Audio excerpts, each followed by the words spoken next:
3 minutes past 5 on 99.3 Nigeria Info.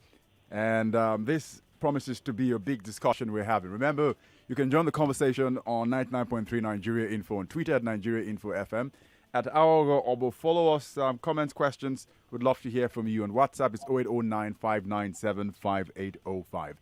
Like you heard, it's 7 years after the watershed event happened in this country, the Chibok Abductions. 276 girls were kidnapped in Borno State, and up till now, at least 112 of those girls are still missing. All across the country, all across the world, it's been marked, and we're going to be looking at what lessons have been learned. Where are we today? And it doesn't look too good. From that abduction that happened, you've had abductions happen in Dapchi, where 110 girls were abducted. One girl still remains in the captivity of the terrorists. We have had 300 boys who were kidnapped in Kankara and Katsina State in 2012. All of them freed. 27 boys kidnapped in Kagara in north-central Niger State in February this year. All of them have been freed. You had 279 girls kidnapped in Jangebe in northwest Zamfara State, and then they were also freed. And it goes on, and it paints a picture of a country in the dire straits. Aghogho Oboh joins us this evening. She's a co-founder of the Bring Back Our Girls group, a group which was formed right after the abduction of the Chibok girls, and religiously have continued to demand that all the girls be set free and alive also too. They've also had meetings happen in Abuja and Lagos. I know of the Unity Fountain in Abuja, where meetings have happened daily for several years, just to make sure that they get the government to get all of those girls from the Chibok Secondary School out. Great to have you, Aghogho Oboh, join us on Hard Facts on 99.3 Nigeria Info. Hello, good evening. Good evening. It's a pleasure to have you join us. And thank you very much on this momentous day, which we have done every other day. My mind goes back to the year this happened. I think it was Obi Ezekwesili I did speak with the first year this happened. And then 7 years down, we're still having this discussion about the Chibok girls. But first and foremost, let's get your reaction to this day, the 14th of April 2021, if you take your mind back 7 years ago. You know, when I take my mind back to 7 years, I still can't get over the shock. I think that, and 7 years later, I'm just as shocked that such a thing could have happened. And I suppose really you'd have thought, okay, after so many additional abductions and so many women being kidnapped by Boko Haram, that it would sort of lessen that shock. But it hasn't, because in reality, we still have 112 girls still in captivity, you know, and more importantly, we cannot account for them. I think that is even more worrying. So we don't have any data or any inclination or even any indication after 7 years of exactly what it is that could have happened to those 112 girls. We are speculating. Those in charge are speculating. I think it's very, very, very, very, very unfortunate. The other reason why it is shocking, 7 years after, is that girls who were abducted at that time, who then came back to us, had written diaries whilst they were in abduction, whilst they were still, in captivity. Right. And they had said to us, at the time when Boko Haram went to their school, they were actually looking for food and a block-making machine. Now, can you just imagine that, it's almost as if it's unimaginable that, the sheer incompetence of it. We knew at that time that children were at risk at school. Buninyadi had happened about a month and a half earlier. They had killed 59 boys, locked the girls away and said to them, go home. School is not a place for girls. So these people could not believe their luck when they went into Chibok. And there were over 300 girls sitting exams, just waiting to be abducted. They actually abandoned the food. They abandoned the machinery, right? And then started commandeering vehicles, and then they carried these girls. It took them almost 24 hours to get to the fringes of Sambisa Forest. They were outside Sambisa Forest for 3 days. So we allowed the trail to get cold. Eventually, we were, yes, fortunate, and, girls were rescued, 107 of them in total, of the ones that actually made it into captivity. But till today, we cannot account for 112 girls. It's just unimaginable. And the frustration, I remember when they were abducted, before the trail got cold, there was a denial, until the movement had to begin. And we got a lot of global attention and stick for not doing anything on time to make it happen, that the girls be set free as quickly as possible. And all of that could have been avoided if, a great point you make, if the security operatives at that point in time had taken the right steps. There was disbelief, and people had all sort of nonsensical conspiracy theories running back and forth from the top to the bottom. It was such a horrendous time in the history of this nation. But if you go forward a bit and then you look at what has happened, the 112 who are still in captivity 7 years on, I know that the clamor by the Bring Back Our Girls group was for openness, transparency, and for the government and the security authorities to say, this is what we are doing and where we are, so that the parents and everyone concerned can be in the information loop. Is there any information from the government now saying this is what we are doing to assure you that the 112 girls still in the captivity of the terrorist group will get free? Not as far as we know. And if you want evidence that there's clearly no clarity and no change of policy, is you've listed all of the abductions that have happened recently. Right. And all of them from schools. Right. It's the same level of denials, it's the same level of lack of transparency, it's the same level of lack of accountability. I just cannot imagine how we will send children to school and not be able to account for them.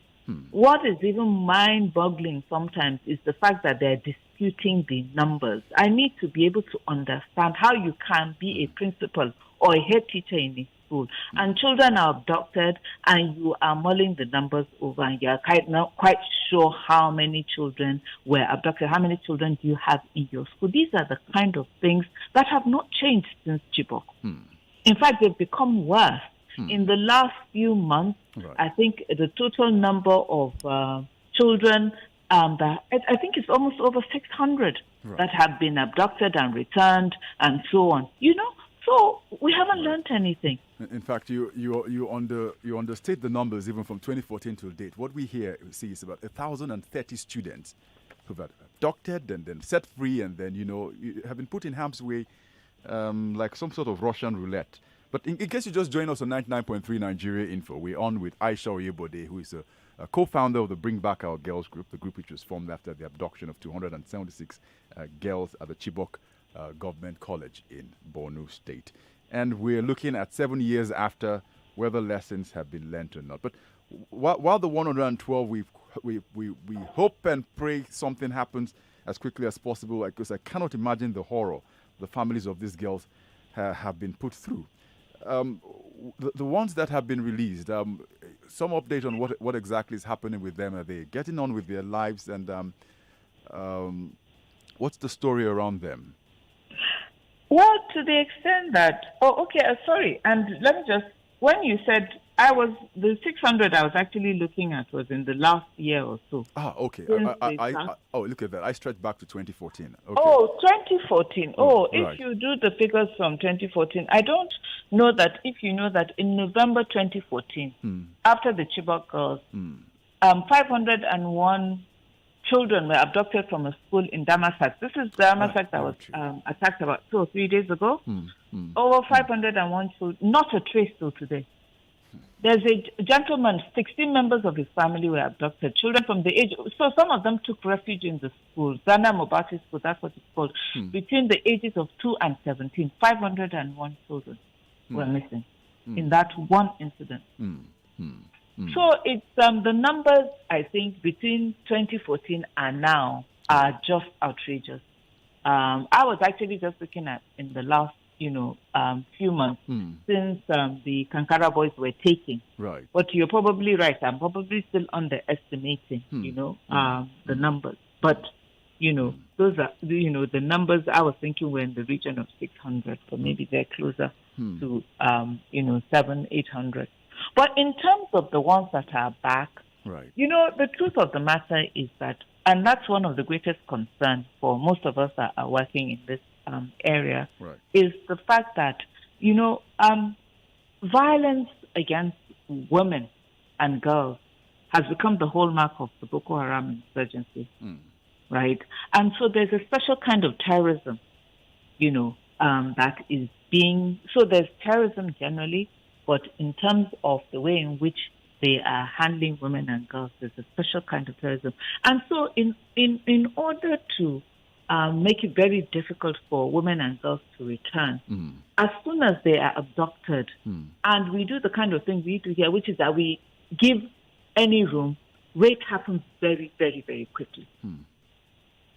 Beatings happen, starvation happens, and even the Chibok girls who came back, some of them will tell you about this. If you recall, at least 4 of them came back with young children. Very true. And these are the ones that came back. The ones that didn't come back, we don't know under which condition they are held. Most of them were forcibly married. And so some people think, if you cloak something in marriage, it makes it legitimate. No, it doesn't. And in fact, forced marriage in conflict is a crime against humanity. Right.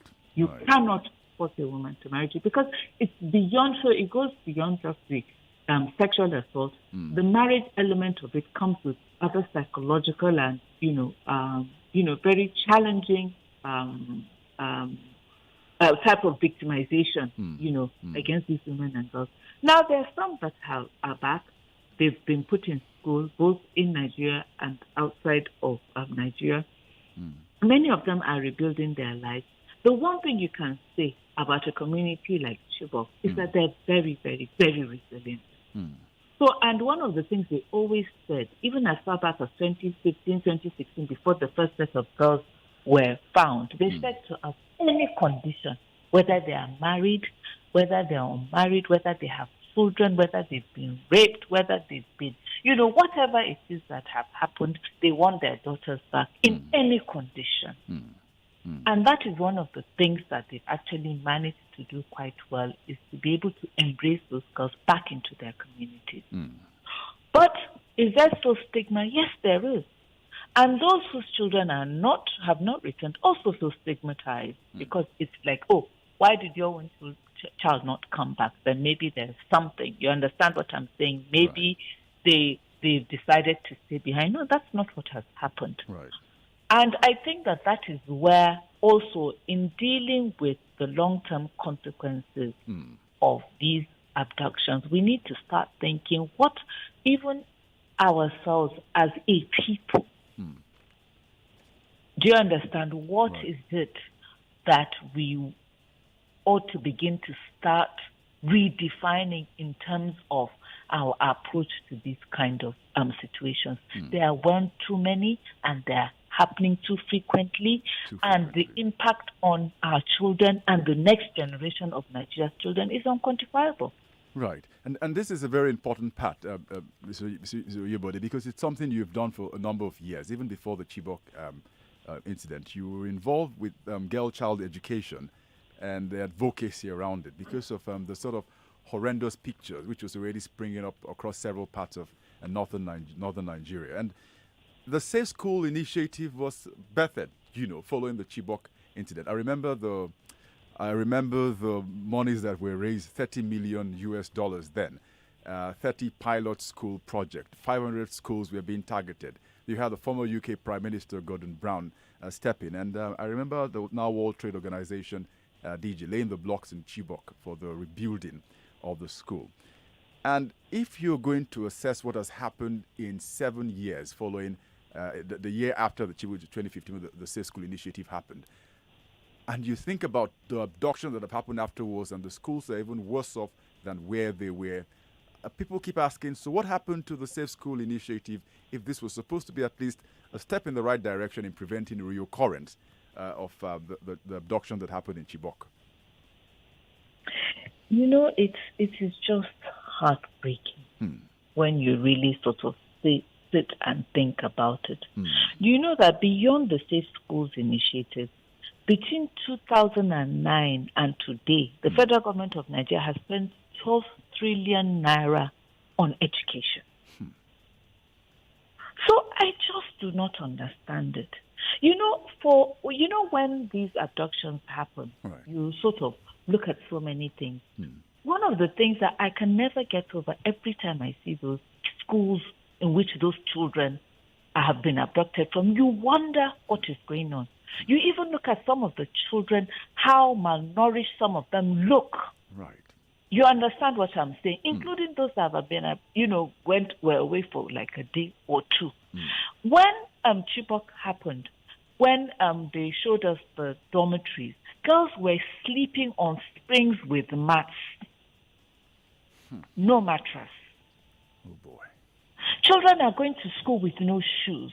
They're going to school with no books.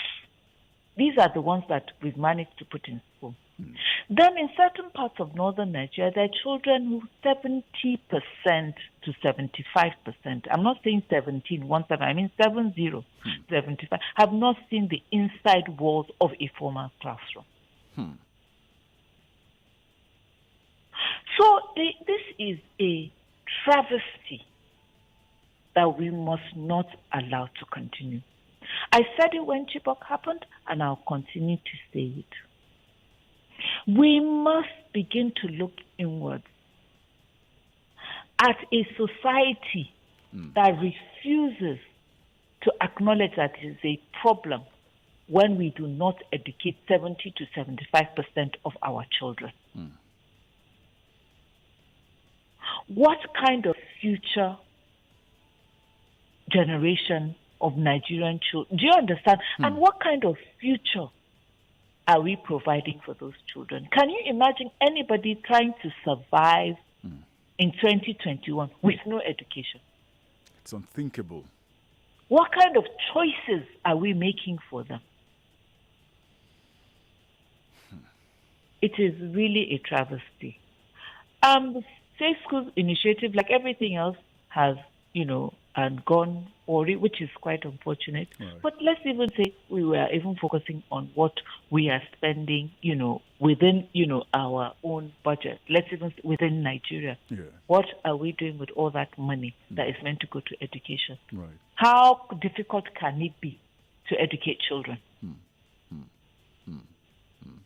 And Mr. Yebode, I'm also thinking too that when the children, the ones who regain their freedom, whether it's with Chibok or Jangebe or Kankara, have gone back home and the parents have fettered them saying that, welcome back home. The hardest thing I'm thinking is to go back to those schools knowing that there is no guarantee that it will not reoccur. How do we go around this one? In fact, it's one of the things we faced in Chibok. For the first 2 years, it was a battle. The younger siblings would refuse to go to school. They said that their older siblings were abducted. They are not going to go to school. The parents didn't want the children to go to school. And it was one of the things that, we kept pushing. You have to let these children go back to school. You cannot let terrorism win. The same thing in Dapchi. Right. With the Dapchi girls, that even though all of them were returned, the parents were really afraid. And, you have to understand that these are rural communities, right? So which means that their exposure to the value of education is even more limited than those who live in the urban communities. But despite that, they're willing to take that chance. Most of them can hardly, eke out a decent, living, but they are willing to sacrifice for their children to go to school. So which means that we, the society and the government, are the ones failing our own end of the bargain. If these people are willing, under these very harsh circumstances, to put their children in school, right, then we are failing them. Absolutely. We are failing them if they cannot get back to school. In case you just joined us on 99.3 Nigeria Info, this is it's one of the most difficult topics to have, but we must have it so that we know that at some point we can point fingers and say, you have to do X, Y, and Z. Aisha Oyebode is co-founder of the Bring Back Our Girls group, and the 7 years after the Chibok girls were abducted, don't forget at least 110 of those girls still remain in the captivity of the terror group Boko Haram. We'll go on a quick break very soon. I'm going to crave your indulgence, Mr. Oyebode, so that we will go and then we'll come back and then you can still have some time with us to take questions, because a number of questions I see coming up on WhatsApp. 0809-597-5805. On Twitter at Nigeria Info FM, hashtag Nigeria Info HF. You can also send us messages on Facebook, on YouTube. We're streaming this live. Before we go on that break, or let's just go on the break and then we come back and Mr. Yebode would look at some other important parts of it. Important players or actors in this entire horror playing out before us are parents of the Chibok girls who have waited, many of them, for years now. We understand that they have been also some parents who have lost their lives during this wait. Just help update us on what exactly the Bring Back Our Girls group does with family members who are waiting for their loved ones to get back. All right. 99.3 Nigeria Info. We will be right back.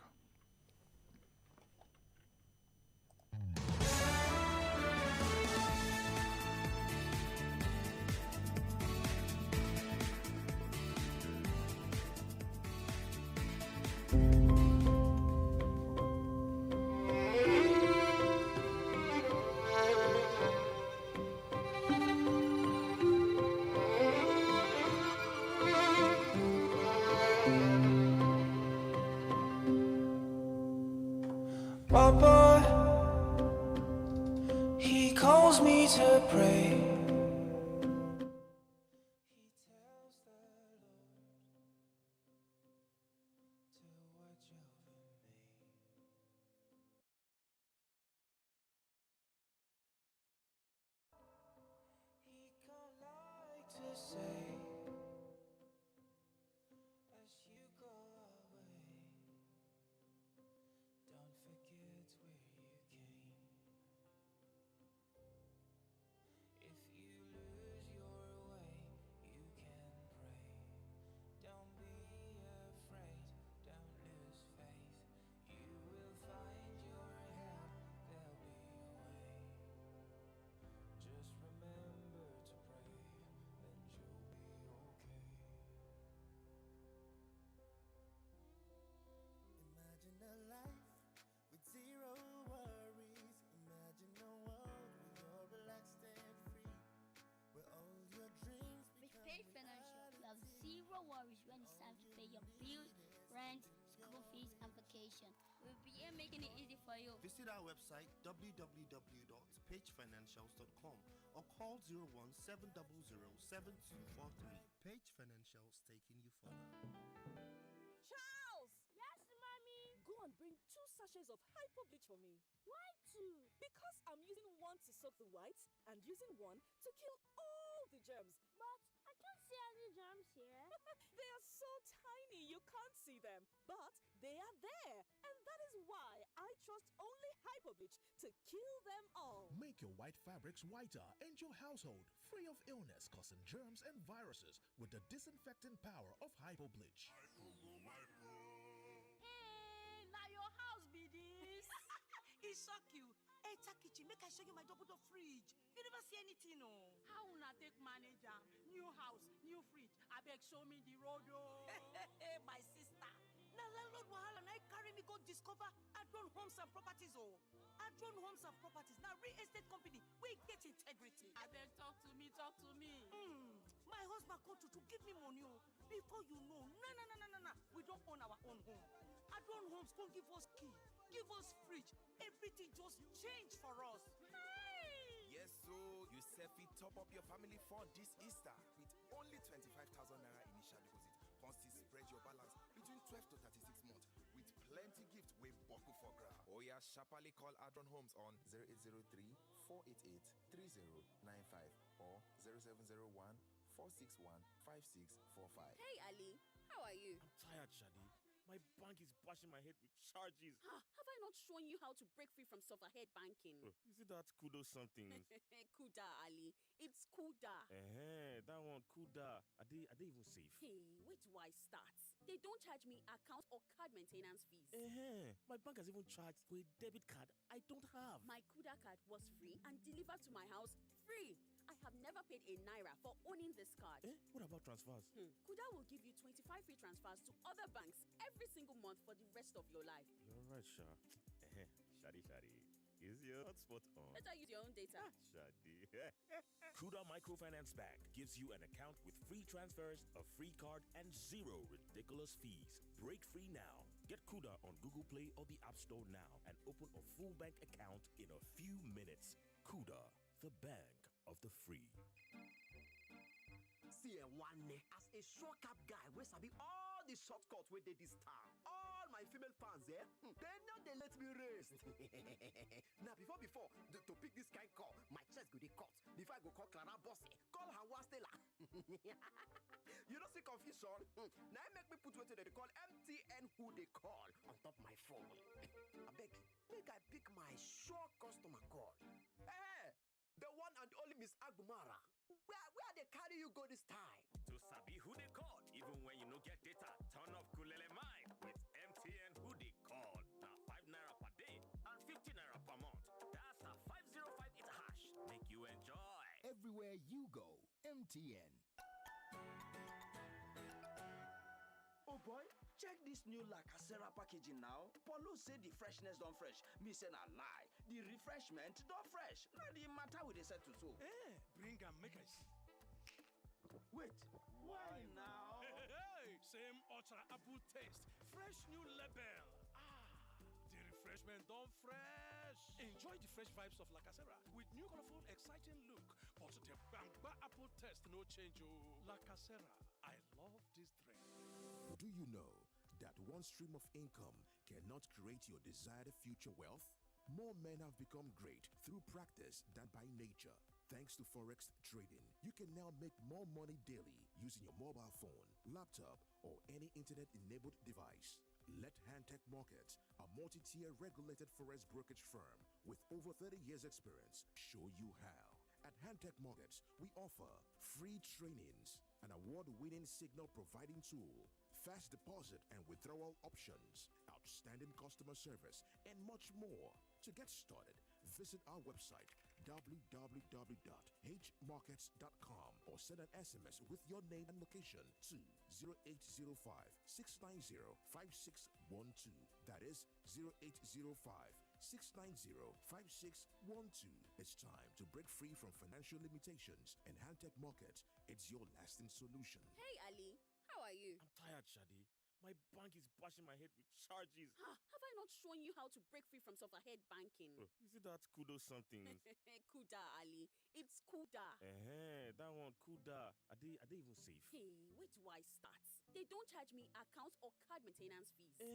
My bank has even charged for a debit card I don't have. My Kuda card was free and delivered to my house free. I have never paid a naira for owning this card. What about transfers? Kuda will give you 25 free transfers to other banks every single month for the rest of your life. You're right, Sha. Shadi. Is your hotspot on? Better use your own data. Shadi. Kuda Microfinance Bank gives you an account with free transfers, a free card, and 0 ridiculous fees. Break free now. Get Kuda on Google Play or the App Store now and open a full bank account in a few minutes. Kuda, the bank of the free. Before now, getting a good HMO that works perfectly for my staff was a lot of hassle. Many HMOs come with cumbersome registration. It gets worse when my staff come back to complain about the terrible service they get from these HMOs. I decided to give Reliance HMO a try based on glowing recommendations I received from my HR colleagues, and I was not disappointed. I was able to register all 100 staff in 5 minutes. I have access to a 24-hour responsive helpline and an account manager that helps me with any issue. My staff raves about the premium service they receive from Reliance HMO. They especially love the access to gym, spa, dental care, and the hospital roaming. I no longer worry myself about issues concerning HMO. Reliance HMO does that for me. I will recommend them any day. Visit reliancehmo.com/corporate or call 0700-7354-2623 to get a quote for your company and start enjoying reliable healthcare today. Reliance HMO. You can rely on us. Yeah, what's up, people? Reminisce in the building. Oja Daddy. I love music, but I also love football, and I have a passion for winning.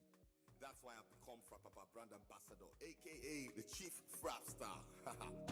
Frapapa is the new revolutionary sports betting platform in Nigeria with better features, better odds, and bonuses to help Nigerians win. To celebrate this partnership and get people winning, Frapapa and I will be giving out 1 million naira. Yes, you heard me right. 1 million naira. To qualify, you have to be a frap star. To join, visit frapapa.com. Sign up on the platform, share and post your proof of registration on Facebook, Instagram, or Twitter with the hashtag Frapapa and hashtag 1M1person and tag me. Winner will be randomly selected. Reminisce and Frapapa. It's a win. It's a year.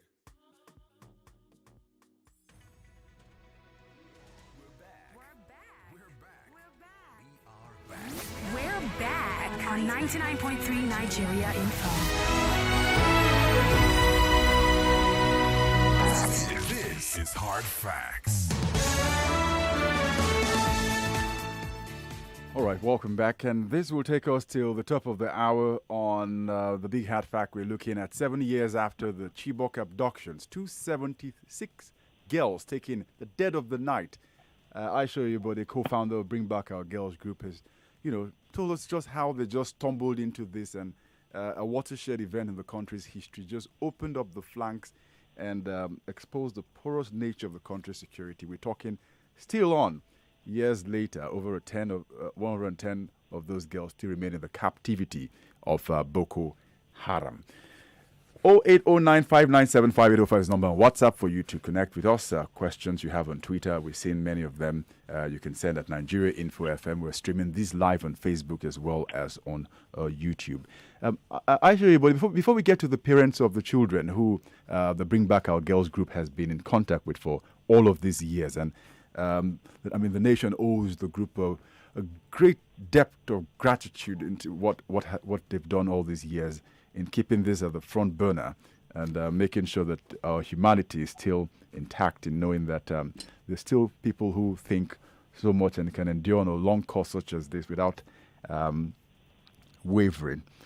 The abductions that have happened in a number of states in the country have seen the state governors react in sometimes what has been described as haphazard or knee-jerk reaction, saying that all the boarding schools be shut, or you'd have only day schools happen, local government shut. Hasn't been consistent in the way the stick has been used in defining how they're going to deal with the insecurity where schools are concerned. Hello? Yeah, yes, exactly. So I was asking. So what do you make of it, Mr. Yebode? You see, I just can't understand why, after so long, we are not able to connect the dots. There are those who sort of want to consign what's happening in some of the other states to what they call bandits and banditry and so on. Right. But I tell them to harken back to years before the abductions in Chibok. When Boko Haram started, there were also various elements of it. So you had the religious fundamentalists. Right. You had elements of, some, banditry, elements of political agitations, Right. All of those things. And then one day they all fused together. And so it's not anything unusual. What tends to happen with this kind of criminal element is that as time progresses, it becomes much more organized. And we've seen that even with the way Boko Haram has morphed. And if you don't understand the nature of the beast, how do you want to tackle it? Very true. If you look at even Boko Haram, when they abducted the Chibok girls, like I said, it was more of, it was opportunistic. They just stumbled into those girls. But then they then realized, and that's not to say that they had not been kidnapping and abducting women and girls before then. I want that to be made clear as well. So the Chibok girls, there was an outcry because of the sheer numbers. You understand? Right. 300 plus girls in one place and 276 were abducted. So I think that is the reason why Chibok resonated so much with all of us. But in terms of abduction of women and girls, it had been ongoing. But as time progressed, Boko Haram now started to realize that there was actually a role for women and girls within their organization. Right. Now, these roles started with the victim roles. Women and girls were like domestic slaves. They were sexual slaves. They were what we call, like spoils of war. So they were rewards for their young men, who they're foot soldiers. And the reason why educated girls were also interesting for them was that these foot soldiers, under normal circumstances, these girls were above their station. So they would offer them educated girls. So it was purely instrumental. But gradually, they then started to see that actually there's a different role that women can play. And so we call that almost like a sort of like a perpetrator role, because then they started realizing that they could use women as spies, as gun runners. They're using them to smuggle ammunition because women could go into places where men could no longer go into in that kind of conflict. If a group of men show up, they get searched and so on and so forth. But the most painful one, and this is the one I just cannot get my mind around, is what we call a sort of almost like a victim to perpetrator role, is that that in the entire history of the world, Boko Haram has used the most number of women and girls as suicide bombers. Very true. In the entire history of the world. That's over 400 women and girls in the last 7 to 8 years. Now, before Boko Haram, the organization that had the highest record of using women as suicide bombers were the Tamil Tigers of Sri Lanka. In 10 years, the Tamil Tigers used less than 60 women and girls, and the world was askance and aghast. Boko Haram has used over 400 women and girls. And, life has not stopped for us.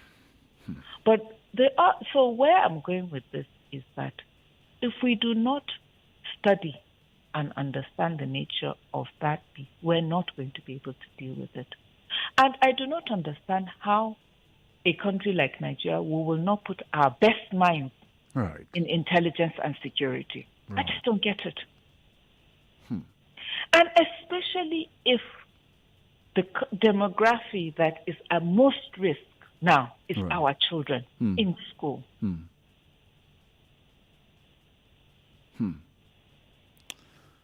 This is really sad.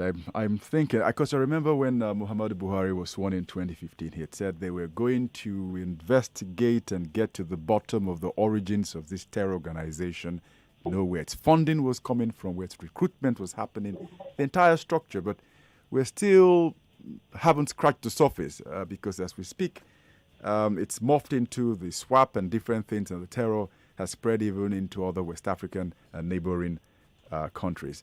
But Aisha Oyebode, with the Bring Back Our Girls group, you've also been in touch with the parents. Unfortunately, we hear that at least one report says 20 or more parents may have died while they have been waiting for their loved ones to return. I think the number is closer to double that. Wow. The numbers are growing, on a daily basis. And it's because, there's a lot of heartbreak. 7 years is a long time to wait for your child and not to know what happened. And I think even more traumatic is when you know that they were abducted by a terrorist group. And also there are girls who have come back to tell us, the circumstances under which they were held. And I'm not even just referring to just the Chibok girls that have been rescued or that have escaped. I'm talking about the women and girls across the northeast. Now it's moving to the northwest, who have been abducted. With every Chibok girl that comes back, we're looking at girls that come back in their hundreds. When they return them in truckloads. You know, and that is what also is just, you know, incredulous about all of this. So, you know, it's not surprising that the parents are going to be broken. You know, there's nobody that this will happen to. And, you know, they will not be broken. Especially if you do not have closure. And by closure, I mean every single girl. And I'm not just talking again about Chibok. Must be account not every single girl alone. Every single woman, child, man that has been abducted. You know, in the last, you know, since this insurgency began, must be accounted for. How do we find people who, if we don't know who they are, we cannot even count how many we've lost. It is really, really confounding. And honestly, we need to, you know, even though a lot of the time my frustration is towards those in authority, but I even wonder about us as a society. Right. Because in truth, you know, sometimes you hear of these mantras and people say things like, you know, the Americans say things like, oh, you know, we will leave no man behind. And, you know, you say, oh, it's just one person. But no, it is not just one person. It is one person that belongs to them, to their society, to their community. Do you understand what I'm saying?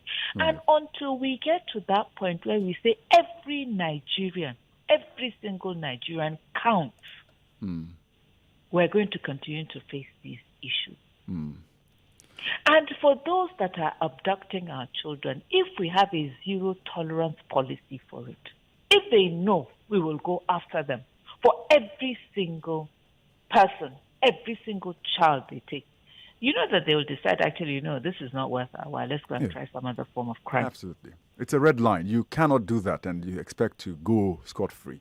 Okay. Exactly. Let's open the phone lines. I'll take maybe one or two calls. Aisha Oyebo, the co-founder, Bring Back Our Girls Group, with us on this 7th year anniversary of the abduction of the Chibok girls. 0700 993 993 993. When you connect it through, just go straight to the point. You've got questions or comments, we'll do it as quickly as possible because we're almost out of time.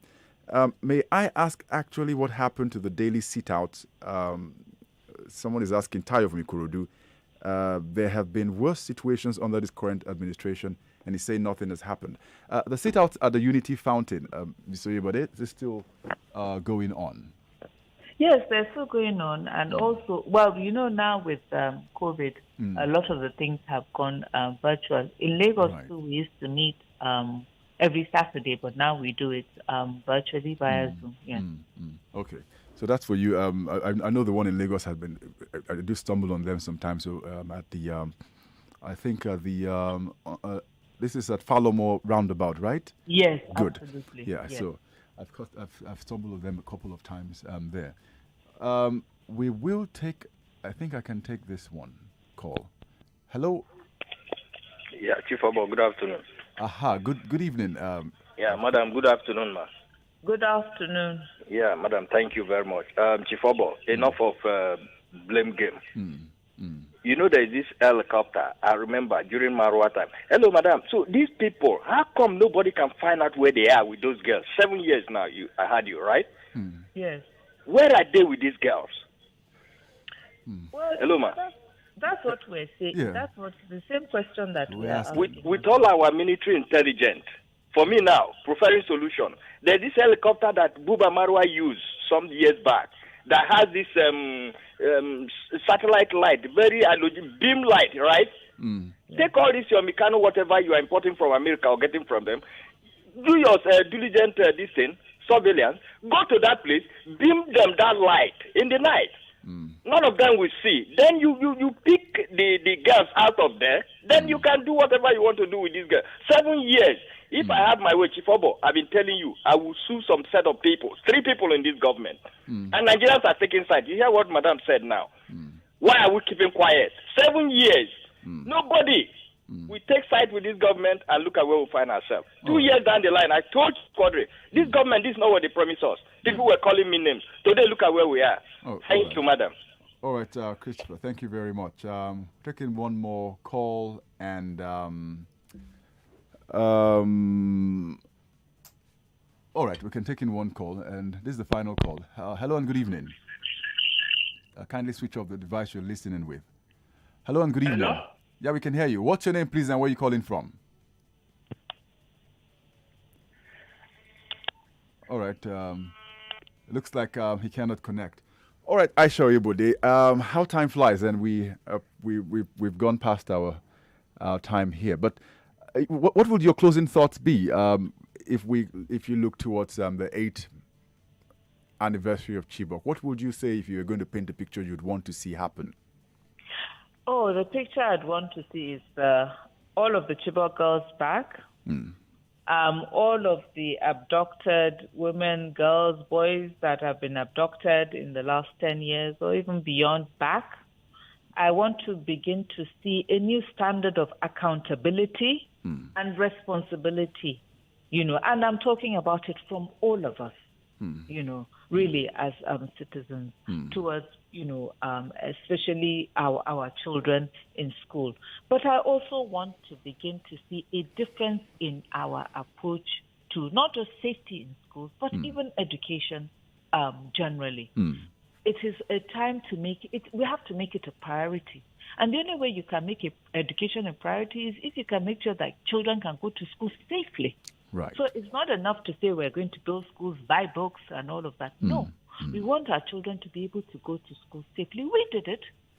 Our parents sent us off to boarding school. I don't think they took a look back, whether it was in the bush, in the village, in the town. They would just drop you. And they knew that at the end of the term, they would come and pick you up. The worst thing that could have probably happened is that mosquitoes bit you. Very true. That's it. And why is that not happening now? That is what I want to see in another year or so. All right, we'll leave it at that. Thank you very much, Aisha Oyebode, co-founder Bring Back Our Girls group. Thank you. Oh, Thank you. Really nice talking to you. Thank you. Thank you. And thank you, everyone, for also listening in on the 7 years anniversary of the Bring Back Our Girls. I'll end this with this message on WhatsApp from Moses on the island. And Moses says, my brother, we're just one wonderful country that is selfish, evilly tribal, and wickedly religious. We don't love ourselves as a nation. We don't watch ourselves as brothers and sisters. It's disheartening. Imagine how schools are poorly built and managed in northern parts of the country, how our girls are kidnapped, missing, raped, forced to be mothers. We've learned nothing. We're just leaving. And I think it's a point of reflection to see how we can move from this point we're in to another. I mean, you see those pictures. I mean, those pictures cannot even be for what people want to reside in. How much more learn? We deserve better from government. We deserve and should ask and demand more from those who get into office. If or not, they should be there in the first instance and can deliver on the so-called dividends of democracy. And I think the worst consequence and tragedy of it all is to have children be in harm's way day in and day out. Not that they are learning, but to say that they escaped from the hands of terrorists on a daily basis like it was some part of their school syllabus. Heaven forbid. So, we'll leave it at that, and we'll continue to think about all the children who remain in captivity and begin to ask questions and hope things improve a lot better from where we are. I mean, we can do better than what we are. We deserve better, most definitely. We'll take a quick break, and when we come back, it'll be an opportunity for you to win 10,000 naira in just a minute. There will be the one to beat. I think it's 6 questions from Sunnyside. I even did listen in on that, and I wish you all the best. Best of luck when we come back. 99.3 Nigeria Info. I'm Aghogho Oboh. Don't go anywhere. We'll be right back.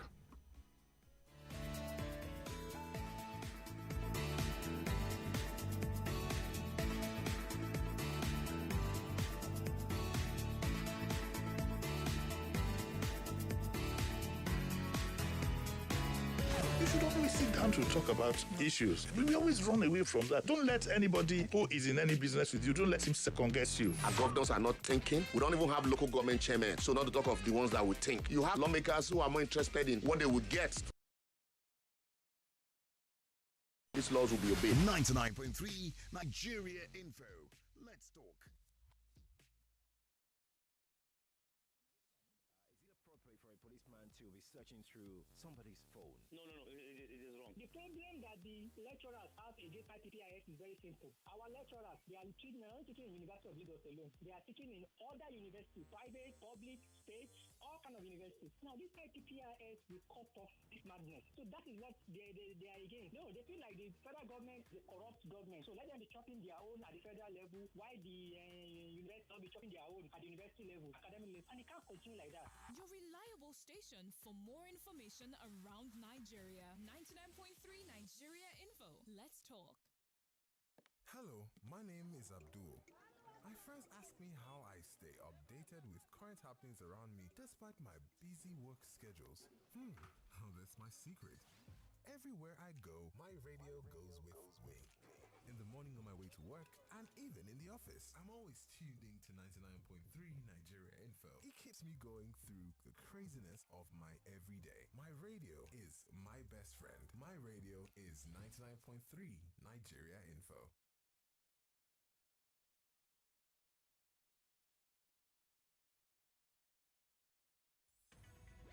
This is Just a Minute on 99.3 Nigeria Info.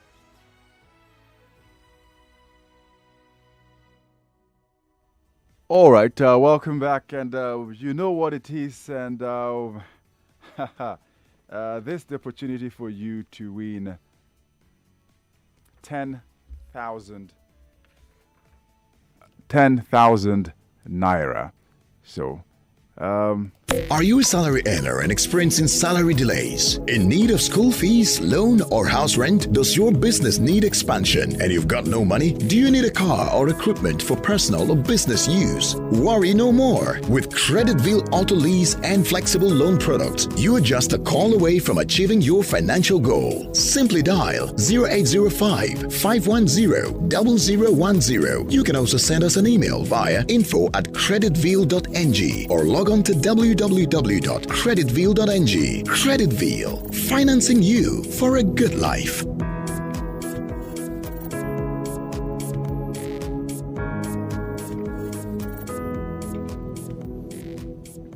Do you need to meet up your goals for the year? Then here's the good news. Goals are easily achieved by choosing Creditville as a reliable credit assistance. Creditville is accessible and reliable at all times. With Creditville, interest rates are affordable, repayment plan is flexible, disbursement is processed within 24 hours. These and many more are the reasons why you should choose Creditville as your accessible and reliable financial partner. For more information, log on to www.creditville.ng. You can also send us an email via info@creditville.ng, and you can give us a call on 080-5510-0010. Creditville, loans, investment, leasing.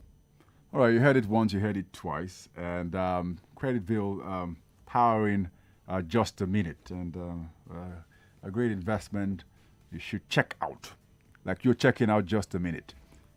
So to beat and for you to see if you can be the winner of 10,000 naira for today, you'll have to beat Zurakat Mustafa. 6 questions you got correctly, and let's see where this one takes you to. Hello and good evening. Hello. All right, are you ready to play Just a Minute? Yes. You ready? Good evening. All right, if you're Yes. ready, we're ready. Let's go. This is Just a Minute. All right, the acronym UNICEF stands for what? Actually, what? What does UNICEF stand for? What percentage of the representation of women is required by the ECOWAS Parliament? 25%. Wrong. How much bribe did the police officers reject from the suspect? 500,000. 500,000. Correct. Who was our guest on the Big Hat Fact today? Skip. How many girls were kidnapped in Chibok in April 2014? 276. Correct. What is the name of the biggest technology company in South Korea? Skip. Mount Kilimanjaro is the highest mountain in the world. True or false? True. Wrong. The Pentagon has 8 sites. True or false? True. False is the answer. The Pentagon has 7 sites. You're only able to get 2 questions correctly. I'm sorry. But thank you very much and better luck next time, which automatically means the winner for Just a Minute for today is Zurakat Mustafa. Congrats. Up next is the news at the top of the hour. Then after that, let's see what we have. 99.3 Nigeria Info. Let's talk.